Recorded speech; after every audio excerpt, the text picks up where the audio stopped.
Last class में हमने assessment of firm पढ़ना स्टार्ट किया था।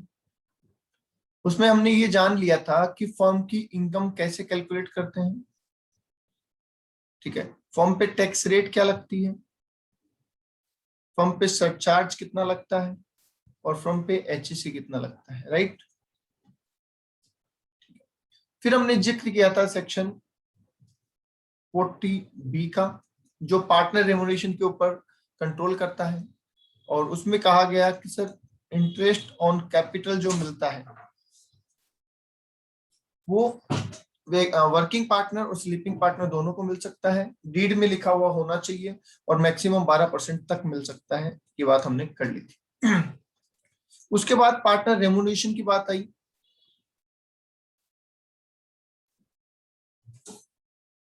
ठीक है, उसके बाद पार्टनर रेम्युनरेशन की बात आई, जिसमें हमने बात की थी कि बुक प्रॉफिट कैलकुलेट करना है सबसे पहले आपको, और बुक प्रॉफिट कैलकुलेट करने के बाद एक स्लैब के हिसाब से अगर लॉस है तो 1,50,000 का सैलरी अलाउ हो जाएगा आपको। अगर प्रॉफिट है तो 3 लाख तक के प्रॉफिट तक तो कंडीशन चलेगी 90% ऑफ बुक प्रॉफिट और 1.5 लाख रुपए विच एवर इज हायर, और 3 लाख से ऊपर अगर प्रॉफिट हुआ तो 3 लाख तक का तो सेम ट्रीटमेंट रहेगा, ऊपर वाले अमाउंट का 60% और अलाउ हो जाएगा। क्लियर है ये? ठीक है। अब सवाल ये आता है सर, कि यहाँ पे जो बुक प्रॉफिट है वो कैसे कैलकुलेट होता है। बताया हुआ है मैंने आपको बीएनपी के चैप्टर के अंदर। ठीक है, बुक प्रॉफिट की जो कैलकुलेशन है ये हमने कर रखी है, और इसके प्रैक्टिकल क्वेश्चन भी कर रखे हैं, राइट। थोड़ा सा मैं रिकॉल करवा देता हूं आपको। 2 केस थे इसमें। एक case when unabsorbed depreciation not given, और एक था when unabsorbed depreciation given, right.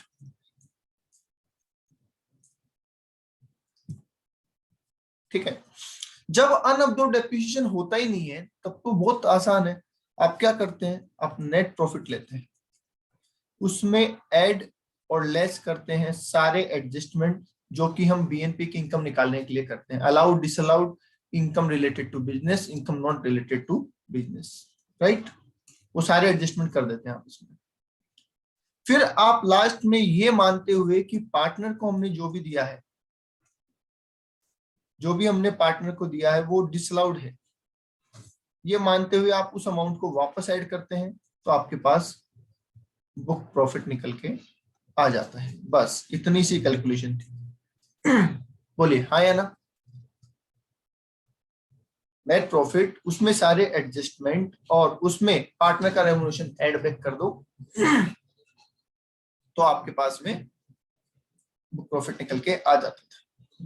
अगर सर अनअब्जॉर्ब्ड डेप्रिसिएशन दे रखा होता था तो क्या होता, तो भी आप नेट प्रॉफिट लिखेंगे, ये सारे एडजस्टमेंट करेंगे ऐड और लेस वाले। ठीक है, पार्टनर का रेम्युनरेशन इसमें भी जोड़ेंगे।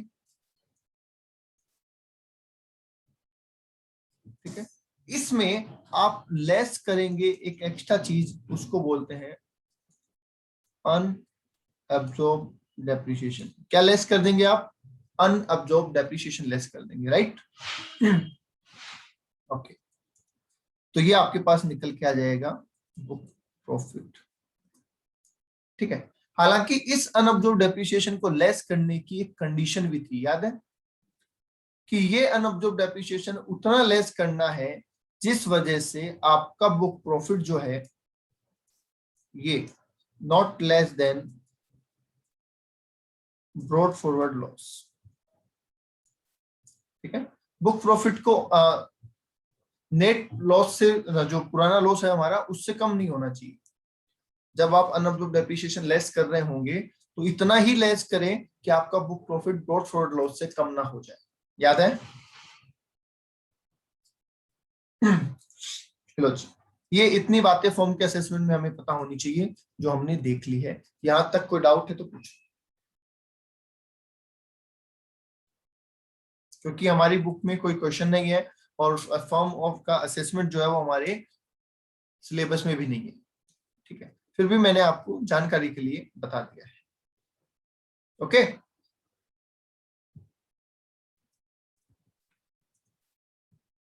अब आइए इसी का बी पार्ट,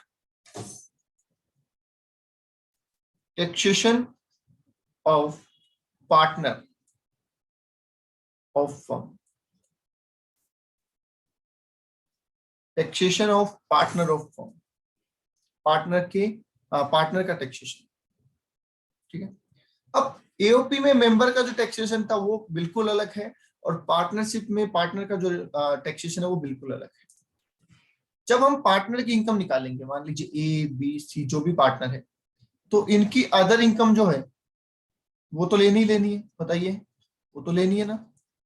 इन्होंने किसी ने पर्सनली कोई इंटरेस्ट कमाया होगा या कुछ भी कमाया होगा, वो तो लेना ही है। उसमें तो सोचने वाली कोई बात ही नहीं है, ठीक है। ओके, एक सेकेंड रुकिएगा।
हाँ जी, ओके,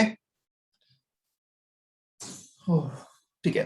तो पार्टनर की अदर इनकम तो लेनी लेनी है, उसमें तो कुछ सोचना ही नहीं है ना। यस, अब आइए कि पार्टनर को फर्म से जो मिल रहा है वो क्या करना है, तो ध्यान से सुनिए। फर्म से क्या मिल रहा है? इंटरेस्ट ऑन कैपिटल मिल रहा है, राइट। तो वो इंटरेस्ट ऑन कैपिटल पार्टनर की इनकम में आएगा या नहीं आएगा, ये बताओ। पार्टनर की इनकम में आएगा या नहीं, क्या लगता है आपको? जो interest on capital partnership form से पार्टनर को मिल रहा है वो पार्टनर की इनकम में आएगा या नहीं आएगा? आएगा सर, बिल्कुल आएगा। ठीक है, डेफिनेटली आएगा, पर उतना ही आएगा जितना फॉर्म को अलाउ हुआ है।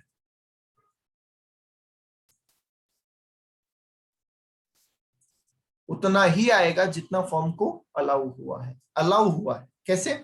जैसे मान लीजिए पार्टनर को 15% इंटरेस्ट दिया, पर अलाउ कितना होता है? 12%। तो 12% यहाँ पे आएगा, क्योंकि यहाँ पे इंटरेस्ट ऑन ड्रॉइंग वाला तो सिस्टम है नहीं।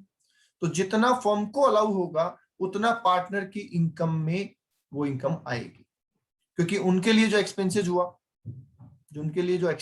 वो इनके लिए इनकम हो गई। ठीक है,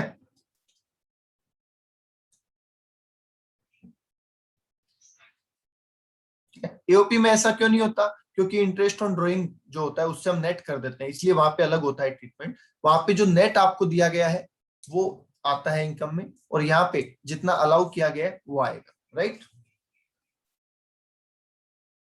ओके।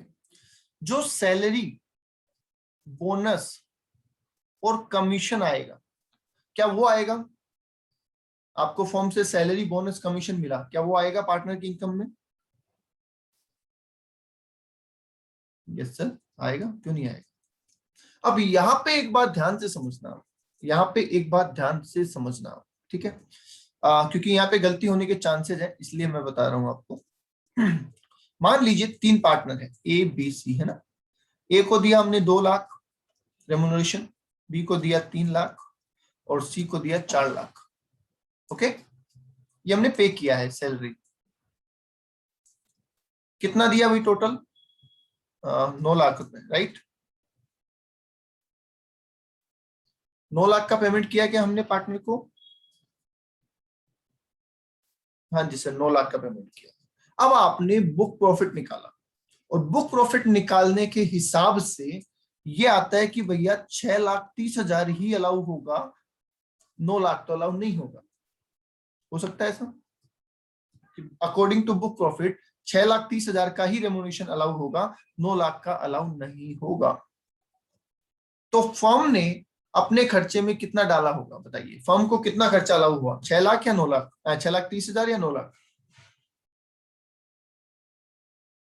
6,30,000। तो अब जब पार्टनर की इनकम हम निकाल रहे होंगे तो कितना अमाउंट पार्टनर की इनकम में ऐड करेंगे बताइए? पार्टनर की इनकम में कितना ऐड करेंगे?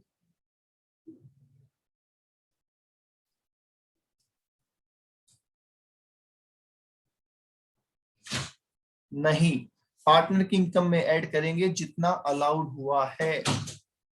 ठीक है, और रेशियो रहेगा सेम, रेशियो ऑफ एक्चुअल। ठीक है, 6,30,000 रुपए पार्टनर्स की इनकम में ऐड होंगे in ratio of 2, 3, 4, in ratio of 2, 3, 4। समझे? चलो इसको मैं थोड़ा सा और बता देता हूं आपको कैसे। मान लीजिए फर्म का प्रॉफिट है 10 लाख रुपए। ध्यान से सुनना, फर्म का प्रॉफिट कितना है? 10 लाख रुपए। इसमें पार्टनर को रेमुनेशन दे रखा था 9 लाख रुपए का। क्या मैं एक बार डिसअलाउड कर दूं उसको?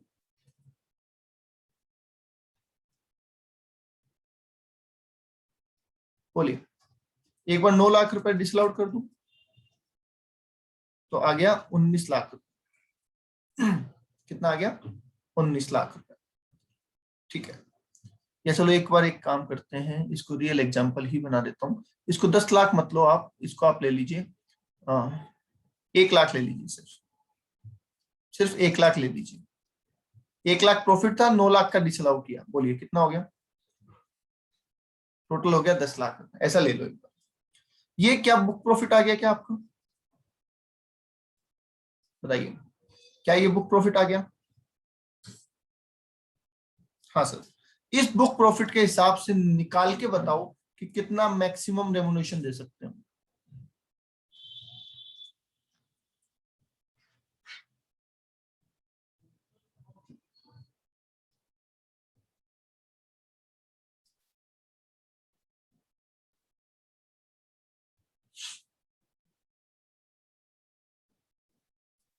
बताइए, 10 लाख की बुक प्रॉफिट के हिसाब से हम कितना रेमुनेशन दे सकते हैं।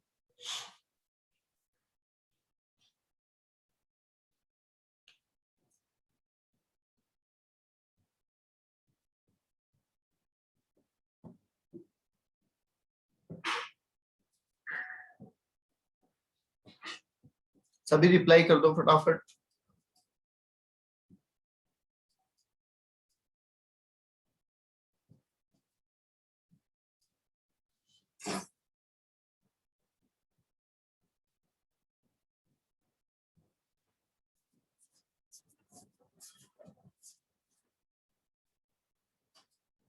यस, 6,90,000। ठीक है, आप यहां से वापस लेस करेंगे क्या पार्टनर रेमुनेशन 6,90,000, क्योंकि ये इतना अलाउ हो जाएगा।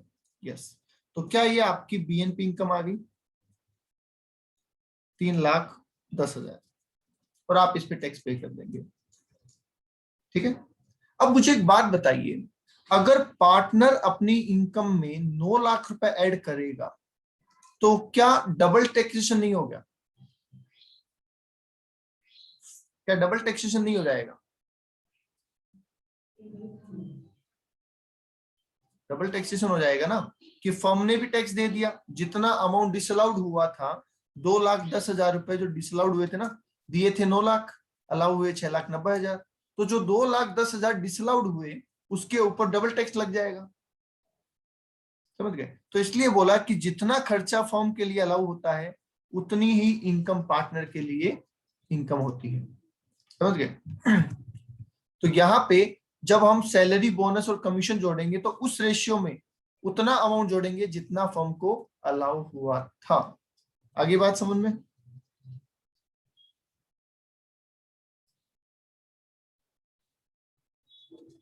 बोल लीजिए, आगे बात समझ में? हाँ सर, और क्या मिलेगा फर्म से? आपको इंटरेस्ट मिल गया, सैलरी मिल गई, बोनस मिल गया, कमीशन मिल गया, और बोलिए और क्या मिलेगा पार्टनरशिप फर्म से? और क्या मिल सकता है?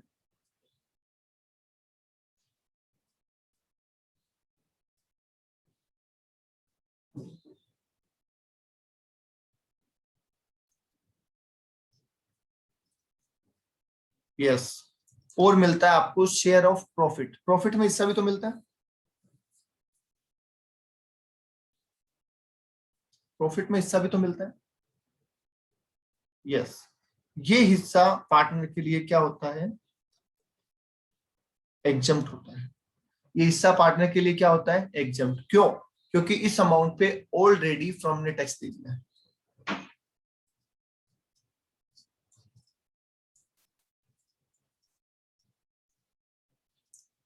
बोलिए जी, आई बात समझ में?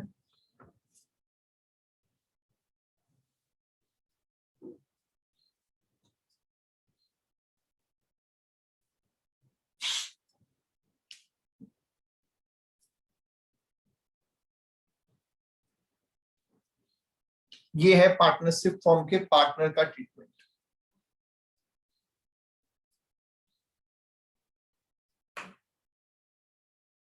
क्लियर है? कोई डाउट किसी के है तो पूछ लो, क्योंकि असेसमेंट ऑफ फॉर्म का हमारे पास कोई क्वेश्चन नहीं है, ये मैंने आपको एडिशनल तौर पे बता दिया है, एक्स्ट्रा बता दिया है।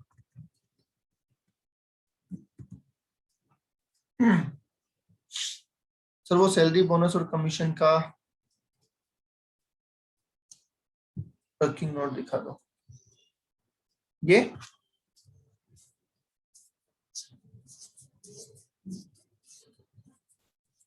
जितना रेमुनरेशन हमने पार्टनर को दिया और जितना रेमुनरेशन हमें अलाउ हुआ, तो जितना हमें अलाउ हुआ है फर्म को उतना ही पार्टनर की इनकम में जुड़ेगा, रेशियो सेम रहेगा जो देने का रेशियो था। समझ गए? दिए 9 लाख तीन पार्टनर को मिला के, अलाउ हुए 6,90,000, तो 6,90,000 पार्टनर की इनकम में जुड़ेंगे, उस रेशियो में जिस रेशियो में ओरिजिनल वैल्यू दी गई थी, ओरिजिनल अमाउंट दिया गया था।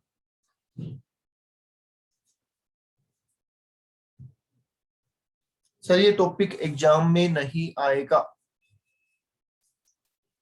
देखिए, आना नहीं चाहिए और आता नहीं है।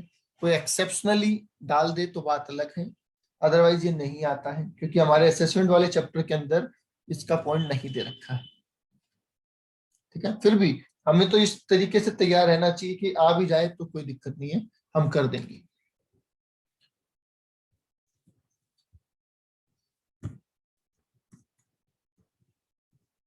आगे आइए सर, बोल दो, यहां तक किसी के डाउट है तो बोल दो।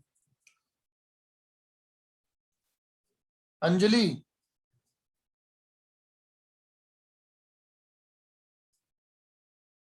इंडिविजुअल का ट्रीटमेंट, हाँ पार्टनर इंडिविजुअल तो इंडिविजुअल का ट्रीटमेंट करेंगे पार्टनर का।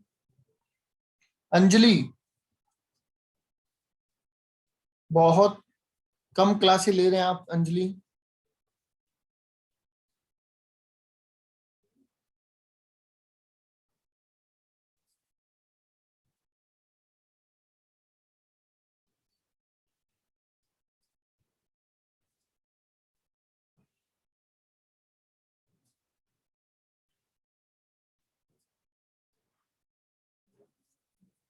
चलिए आगे देख लीजिए, ये एडिशनली करवा रहा हूं मैं, ये आपको टैक्स रेट ऑफ कंपनी।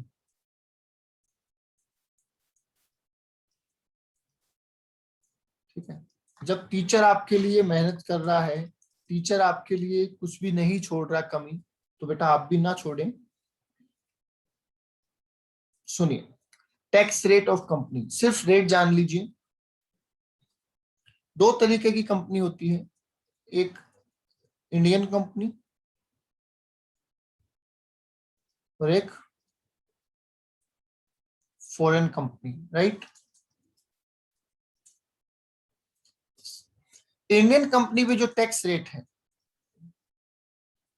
वो है 30%, और फॉरेन कंपनी पे जो रेट है वो है 40%। ठीक है, यस।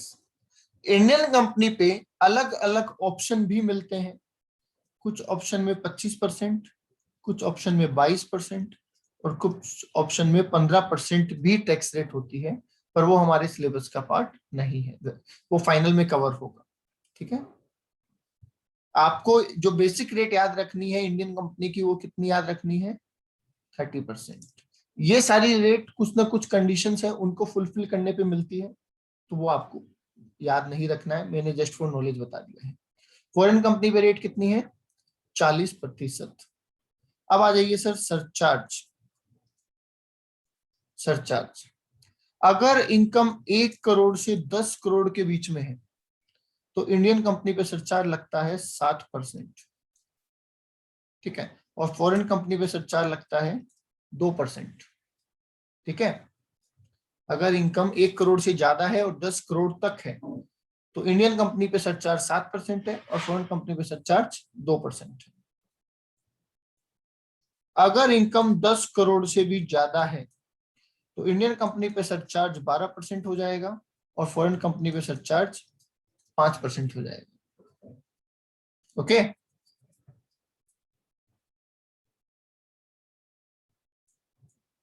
ठीक है। लेस मार्जिनल रिलीफ, अगर अगर ऑप्शन है तो मिल जाएगा, अदरवाइज कोई दिक्कत नहीं है। एंड लास्ट ऐड कर देंगे हम HEC, कितना परसेंट, वही 4% और 4%, लो जी। ओके, तो बाई चांस MCQ में अगर कहीं पे कोई पॉइंट आ भी जाए तो आपको पता होना चाहिए।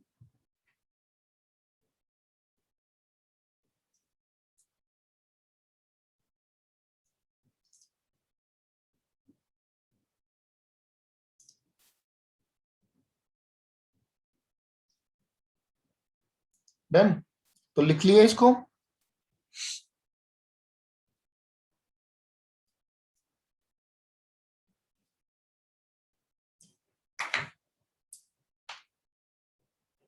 सर एओपी में फॉरेन कंपनी के लिए एमएमआर नहीं, वहां पे ऐड नहीं होता है सरचार्ज, क्योंकि उनकी रेट ऑलरेडी हायर है। ठीक है, वहां पे सरचार्ज ऐड नहीं करना है जब तक हमें ना बोला जाए।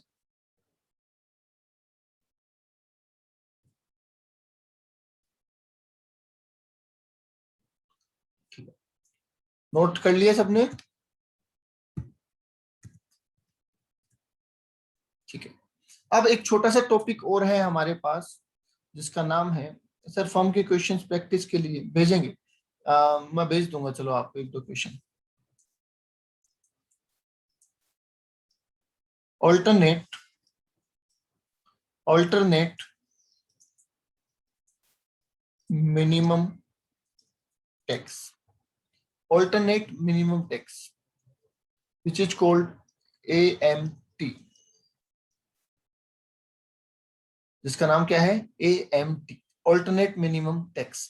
क्या है ये चीज, इसको ध्यान से समझिए। ठीक है, देखिए ऑल्टरनेट मिनिमम टैक्स का कंसेप्ट कुछ ऐसा है, जैसे मान लीजिए आपने किसी को कोई चीज देने के लिए, मदद करने के लिए हाँ कर दी। ठीक है, आपने किसी को हेल्प करने के लिए हाँ कर दी। फिर आपको लगा कि यार अपन ने गलत हाँ कर दी, या फिर इसका गलत फायदा भी उठाया जा सकता है। तो क्या आप उसको कंट्रोल करना चाहेंगे कि मैंने हाँ तो कर दी, पर गलत फायदा कोई ना उठाए, इसके लिए मैं उसको कंट्रोल करूं? जैसे अभी कोरोना में आपके पास एक ऑक्सीजन मशीन थी, आपने कहा जिसको मदद है वो आ जाओ, वो आके ले जाओ। अब कुछ लोग ऐसे आ गए जिनको जरूरत ही नहीं थी, वो यहां से ले गए और ले जाके बेच दिया। राइट? तो ऐसे ही यहाँ पे क्या बोला गया, गवर्नमेंट ने कहा कि हम आपको कुछ रिलैक्सेशन दे रहे हैं। जैसे हमें डिडक्शन वाला चैप्टर पढ़ा था, हमने पढ़ा था ना डिडक्शन वाला चैप्टर? हाँ, उसमें इनकम बेस्ड डिडक्शन पढ़ी थी हमने, इनकम बेस्ड डिडक्शन, राइट? हाँ, 80 IA से लेके 80 U तक होती है, पर हमारे पास कुछ हमारे सिलेबस में नहीं थी। राइट? यस। एक हमने पढ़ा है सेक्शन 35 AD, पढ़ा है क्या? Section 35 AD specified business. ठीक है, और एक सेक्शन होता है सेक्शन 10AA। ठीक है, सेक्शन 10AA किसके लिए होता है? Special economic zone, special economic zone के लिए होता है। अब मान लीजिए किसी बंदे ने इन डिडक्शन का फायदा उठाया। ठीक है, किसी ने इस डिडक्शन का फायदा उठाया, उसने प्रॉफिट तो कमाया 1 करोड़ रुपए का, पर 80 IA में आने की वजह से, ठीक है, या 80 JJA पढ़ा था ना हमने, उसमें आने की वजह से इसका पूरा जो प्रॉफिट है वो डिडक्ट हो गया। तो क्या इसको कोई टैक्स नहीं देना पड़ा? बताइए। एक बंदे ने 1 करोड़ का प्रॉफिट कमाया किसी बिजनेस से, और ड्यू टू सम डिडक्शन उसको उस पर कोई टैक्स नहीं देना पड़ा। ऐसा हो सकता है क्या?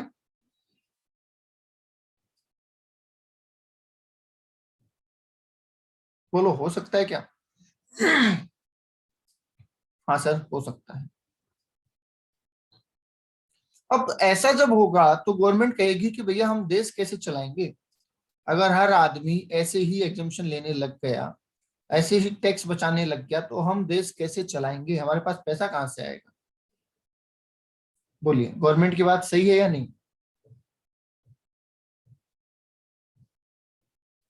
ठीक है, तो गवर्नमेंट ने कहा कि भैया एक काम करते हैं, हम आपके ऊपर कुछ मिनिमम टैक्स लगाते हैं, कुछ मिनिमम टैक्स लगाते हैं कि ये तो आपको देना ही पड़ेगा, कम से कम इतना टैक्स तो आपको हमें देना ही पड़ेगा। समझ गए? कम से कम इतना टैक्स तो आपको हमें देना ही पड़ेगा, ऐसा टैक्स लगाने का गवर्नमेंट ने सोचा और उसे नाम दिया गया AMT, ऑल्टरनेट मिनिमम टैक्स। आई बात समझ में? उसे क्या नाम दिया गया? AMT, alternate minimum tax. अब सर हमें क्या हर क्वेश्चन में इसको अप्लाई करना है या नहीं करना है? राइट, ये पता होना चाहिए कि सर हम किसी की इनकम निकाल रहे हैं तो हमें उस पर AMT लगाना है या नहीं लगाना है। क्या हमें ये समझना पड़ेगा? यस सर, ये तो समझना पड़ेगा। तो मुझे एक बात बताओ, जिस बंदे ने, हम पूछेंगे है ना, हम हर एसएससी से पूछेंगे क्या तुमने 80IA से लेके 80U का फायदा उठाया है क्या? क्या तुमने सेक्शन 35AD का फायदा उठाया है क्या? और क्या तुमने 10AA का फायदा उठाया है क्या?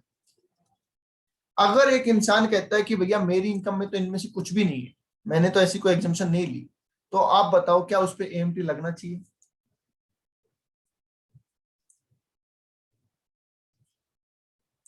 भाई किसी ने इनमें से कोई फायदा उठाया ही नहीं है तो क्या उस पर AMT लगना चाहिए?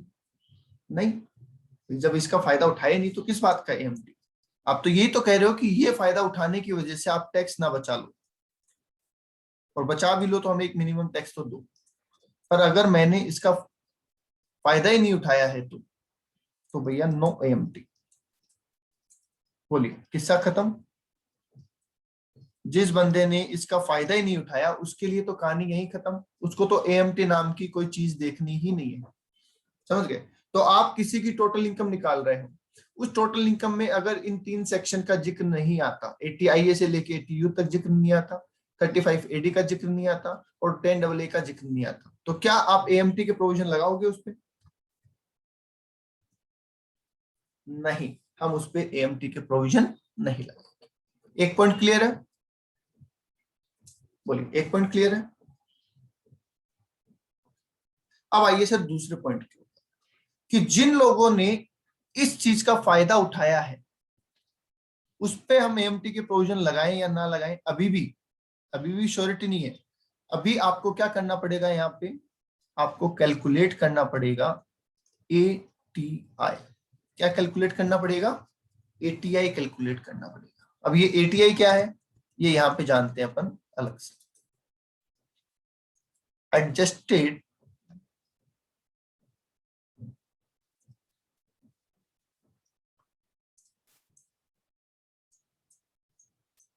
Adjusted total income. क्या है? Adjusted total income. ATI का मतलब समझ गए? Adjusted total income. सर ये तो फुल फॉर्म हुई, निकालेंगे कैसे? मुझे एक बात बताओ, अगर किसी ने उन 3 सेक्शन का फायदा उठाया होगा तो क्या आपने उससे होने वाली इनकम लेस की होगी उसकी? अगर किसी ने उन तीनों सेक्शंस का फायदा उठाया होगा तो जब आप उसकी टोटल इनकम निकाल रहे थे टैक्स निकालने के लिए, टोटल इनकम निकाल रहे थे टैक्स निकालने के लिए, तो क्या आपने उसके ये तीनों सेक्शन घटाए होंगे? घटाए होंगे ना। फिर आपने जो इनकम जोड़ी, फिर 10 BNP निकालते टाइम पे 35AD में डिडक्शन दी होगी, GTI में से डिडक्शन देते टाइम 80IA से लेके 80U तक की डिडक्शन दी होगी, 10AA की एग्जम्पशन दी होगी। यस। तो आपको रिवर्सल करना है। रिवर्सल क्या करना है कि ये टोटल इनकम है डिडक्शन घटाने के बाद, आप इसमें वो तीनों सेक्शन वापस जोड़ दो कि भैया जितनी छूट तूने ली थी 80IA से लेके 80U के बीच में वो वापस जोड़ दो, जितनी छूट तुमने ली थी 35AD की वजह से वो भी वापस जोड़ दो, और जितनी छूट तुमने ली थी 10AA में वो भी वापस जोड़ दो। ठीक है? तो क्या ये वो इनकम आ गई जो होती अगर आप फायदा नहीं उठाते तो? बोलो, क्या ये वो इनकम निकल के आ गई जो आपकी होती अगर आप स्पेशल सेक्शन का फायदा नहीं उठाते? समझ गए? तो ये हो गया आपका ATI। ये क्या होगी आपकी ATI। समझ गए? ये क्या हो गई आपकी एटीआई हो गई। क्लियर है? दोबारा सुन लो, एक बार दोबारा सुन लो। हमने कहा सर एएमटी लगाना या नहीं लगाना, तो पहला क्राइटेरिया क्या था कि क्वेश्चन के अंदर 10AA 35AD और 80IA से लेके 80U होनी चाहिए। अगर वो नहीं है तब तो एएमटी लगेगा ही नहीं, और अगर है तो हमें क्या कैलकुलेट करना है, एटीआई कैलकुलेट करना है। एटीआई कैलकुलेट करने के लिए हम टोटल इनकम में वापस जोड़ देंगे ये तीनों सेक्शन में जो हमने फायदा उठाया था, तो हमारे पास एटीआई निकल के आ जाएगी। क्लियर है? ओके। अब एटीआई आने के बाद हमें क्या करना है वो भी सुनो। एटीआई आने के बाद हमें देखना है कि हम कौन है। हम इंडिविजुअल हैं, हम एचयूएफ है, हम एओपी हैं, हम बीओआई है। ठीक है, हम इंडिविजुअल हैं, एचयूएफ है, एओपी है, बीओआई है। ठीक है, या फिर हम फॉर्म है। ये हमारी कैटेगरी अलग अलग। इन लोगों पे एएमटी के प्रोविजन तभी लगते हैं जब ATI, if ATI exceeds ₹20 lakhs।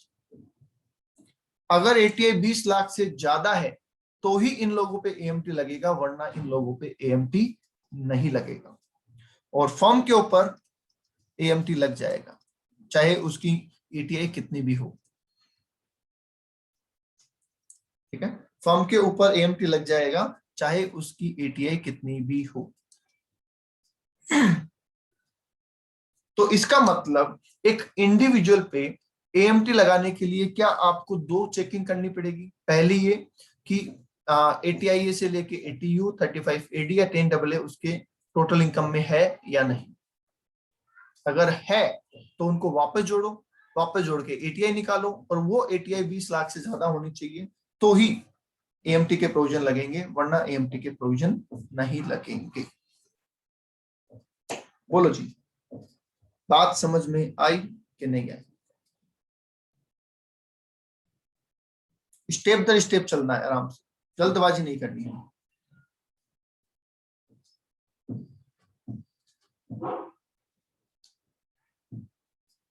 ठीक है, पक्का? चलो एक काम करते हैं, एक एग्जाम्पल से समझते हैं। एक एग्जाम्पल से समझते हैं। मिस्टर एक्स है, ठीक है, मिस्टर एक्स है, ध्यान से सुनना। मिस्टर एक्स की एचपी इनकम है 3 लाख। नॉर्मल बिजनेस की इनकम है 6 लाख रुपए। स्पेसिफाइड बिजनेस की इनकम है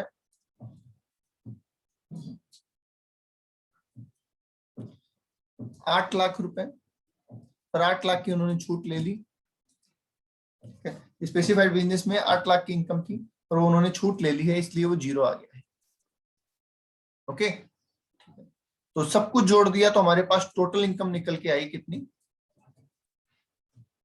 9 लाख। ओके, अब आप इस बंदे की इनकम निकाल रहे हो तो बताओ एएमटी प्रोविजन चेक करोगे या नहीं करोगे? सबसे पहले तो ये बताओ एएमटी के प्रोविजन चेक करोगे या नहीं करोगे?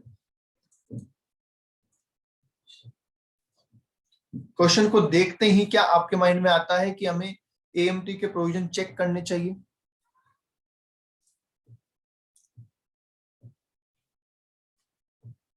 बोलते जाओ फटाफट। हाँ सर, चेक करेंगे, अप्लाई करेंगे ऐसा नहीं बोला है, चेक करेंगे। हमने चेक किया, क्या चेक करने के लिए हमें एटीआई निकालना पड़ेगा? क्योंकि स्पेसिफाइड बिजनेस तो है, स्पेसिफाइड बिजनेस तो है, तो इसलिए हमें चेकिंग तो करनी जरूरी है। क्या हम एटीआई निकालेंगे? यस सर, एटीआई निकालेंगे। एटीआई में हमने कहा कि टोटल इनकम कितनी है, 9 लाख रुपए। जितना फायदा हमने 35AD में उठाया है उतना वापस जोड़ दो। 35AD में कितना फायदा उठाया हमने, 8 लाख का। तो क्या हमारी एटीआई निकल के आ रही है 17 लाख रुपए? बोलिए, क्या एटीआई 17 लाख आ रही है? यस। अब एटीआई 17 लाख है तो इस पे एएमटी के प्रोविजन लगेंगे या नहीं?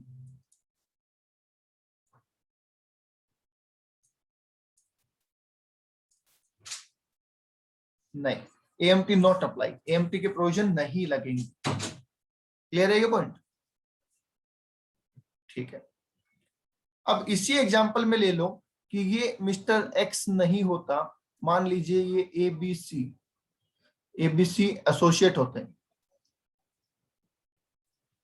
ठीक है, एक फॉर्म होती, ठीक है, ये एक फॉर्म होती तो क्या होता, वही 3 लाख, वही 6 लाख, वही नील, वही 9 लाख रुपए। एएमटी चेक करते, यस, तो हम एटीआई निकालते, हाँ, एटीआई आती, टोटल इनकम वही 9 लाख प्लस 35 एडी 8 लाख, तो आ जाता 17 लाख एटीआई। बताओ एएमटी प्रोविजन अप्लाई होते या नहीं होते?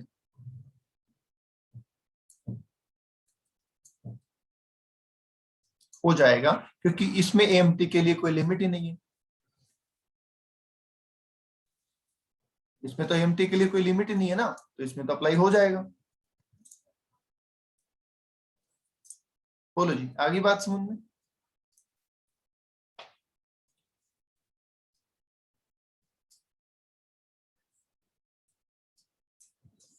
हाँ जी, आगे क्या बात समझ में?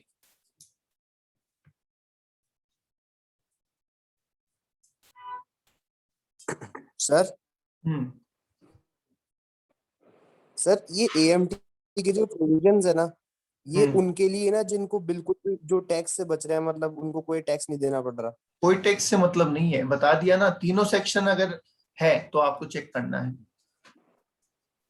ऐसा नहीं है कि हाँ वो सर, उसकी सर इनकम जीरो ही क्योंकि होनी कंपनी चाहिए। पे तो लगेगा ना।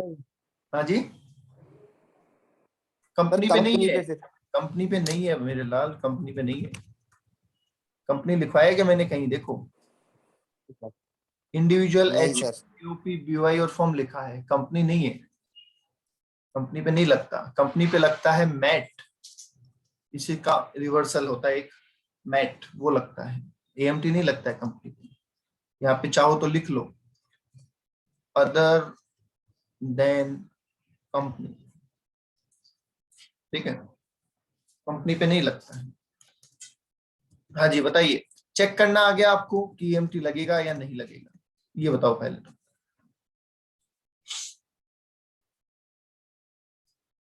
आ गया समझ में? ठीक है। अब प्रोविजन समझो इसका कि कितना होता है एएमटी, करते क्या है, सुनो। एएमटी अगर लगेगा तो आपको कैसे लगाना है? एक तो आपको नॉर्मल इनकम निकालनी है, नॉर्मल इनकम निकालते हैं ना, टोटल इनकम जिसको बोलते हैं, आता है ये तो, किसी भी इंसान की टोटल इनकम निकालना आता है, जो अभी हमने निकाली थी वैसे। और दूसरी आपको निकालनी है एटीआई, जो अभी हमने निकाली थी। क्या ये दोनों चीजें निकालनी आती है आपको? नॉर्मल इनकम और एटीआई। हाँ सर, फॉर एग्जाम्पल ये क्या थी? नॉर्मल इनकम, और ये क्या थी? ATI, right? ठीक है। अब नॉर्मल इनकम पे तो आप नॉर्मल टैक्स निकालेंगे, नॉर्मल इनकम पे तो नॉर्मल टैक्स निकालेंगे, जो हमने पढ़ा है। इंडिविजुअल है तो इंडिविजुअल के हिसाब से, फर्म है तो फर्म के हिसाब से, और एओपी है तो एओपी के हिसाब से, जो भी नॉर्मल टैक्स बनता है वो निकालेंगे, निकाल सकते, जो भी नॉर्मल टैक्स बन रहा है। नॉर्मल का मतलब जो हम पढ़े हैं, इंडिविजुअल के लिए, एचयूएफ के लिए, एओपी के लिए, फॉर्म के लिए, जो भी हमने टैक्स पढ़ा है सेम वैसे टैक्स निकाल देना है, जो भी बनता है रेगुलर टैक्स। नॉर्मल ना बोलो तो इसको रेगुलर टैक्स बोल दो, रेगुलर टैक्स, ठीक है। और यहाँ पे आपको निकालना है एटीआई का 18.5%। कितना निकालना है? 18.5%। ये रेट फिक्स है, ठीक है, ये रेट एएमटी की फिक्स है 18.5%। ओके,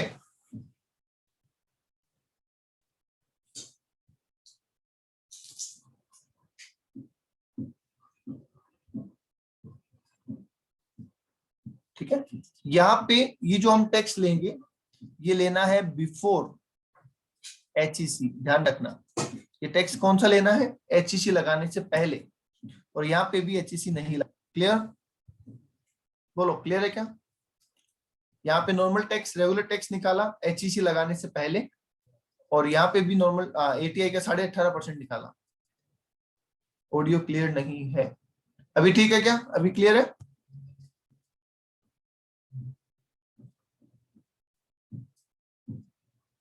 ठीक है, सुनिए, यहाँ पे आपने नॉर्मल टैक्स निकाला विदाउट HEC और यहाँ पे ATI का 18.5% निकाल लिया। अब गवर्नमेंट कहती है कि हमें इतना मिनिमम टैक्स चाहिए, ये है AMT। गवर्नमेंट कहती है हमें इतना मिनिमम टैक्स चाहिए, ठीक है। तो अगर आपका नॉर्मल टैक्स AMT से ज्यादा हो रहा है तो बताइए किसका पेमेंट करना है आपको? मान लीजिए यहाँ पे टैक्स बन रहा है 40,000, यहाँ पे टैक्स बन रहा है 18,500, तो क्या गवर्नमेंट की मिनिमम रिक्वायरमेंट पूरी हो रही है क्या? बोलिए।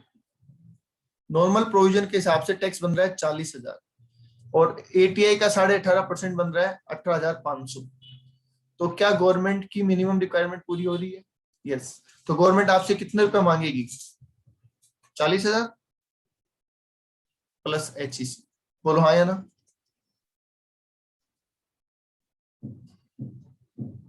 ठीक है। अगर यहाँ पे 40,000 की जगह 4,000 रुपए टैक्स होता तो गवर्नमेंट कितना मांगती है आपसे? 4,000 या 18,500? 18,500 प्लस HEC, क्योंकि वो कह रहे हैं मिनिमम इतना तो चाहिए, मिनिमम इतना तो चाहिए हमें। आई बात समझ में? तो अगर हम यहाँ पे लिख दें विच एवर इज हायर तो चलेगा? अगर हम यहाँ लिख दें कि इन दोनों में जो ज्यादा हो,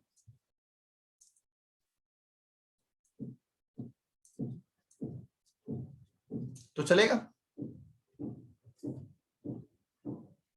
हाँ जी चलेगा। और जो भी ज्यादा आएगा उसमें आप क्या जोड़ देंगे? HEC जोड़ देंगे 4%। लो जी, इतना टैक्स का पेमेंट करना है आप। बोलिए, बात समझ में आ गई?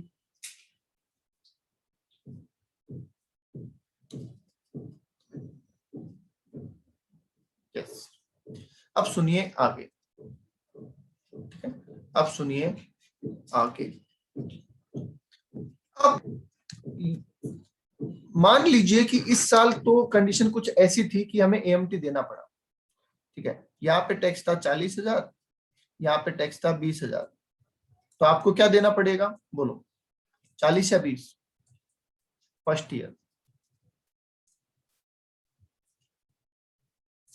बोलिए, 40 देना पड़ेगा या 20 देना पड़ेगा?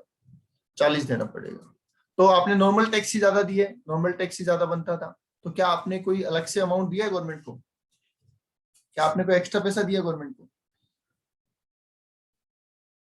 नहीं, तो कोई बात नहीं, खत्म, कहानी खत्म। दूसरे साल पे आइए। दूसरे साल आपका नॉर्मल टैक्स तो बनता है 40,000, जबकि AMT बनता है 45,000। बताइए गवर्नमेंट को क्या देना है आपको, 40 या 45? 45,000 देना है, राइट? क्या इस बार आपने गवर्नमेंट को कुछ एक्स्ट्रा दिया है? क्या इस बार आपने गवर्नमेंट को कुछ एक्स्ट्रा दिया है?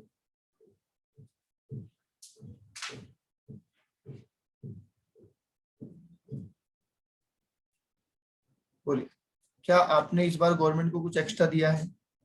यस। आपने 5,000 रुपए ज्यादा दिए ना, कि भैया बनते तो 40 थे, पर क्योंकि आप मिनिमम मांग रहे हो इसलिए हमें 5,000 एक्स्ट्रा देने पड़ रहे हैं, ठीक है। तो इसको नाम दिया गया AMT क्रेडिट। क्या नाम दिया गया इसको?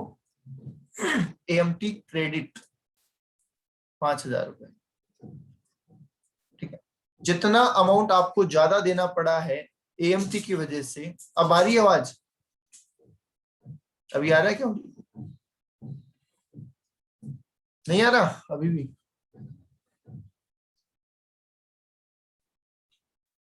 चलो कोई नहीं, वैसे भी टाइम हो गया है। अभी आप इतना कर लो, यहां तक कर लो, बाकी कल करेंगे। यहां तक कर लो, बाकी कल करेंगे, टुमारो।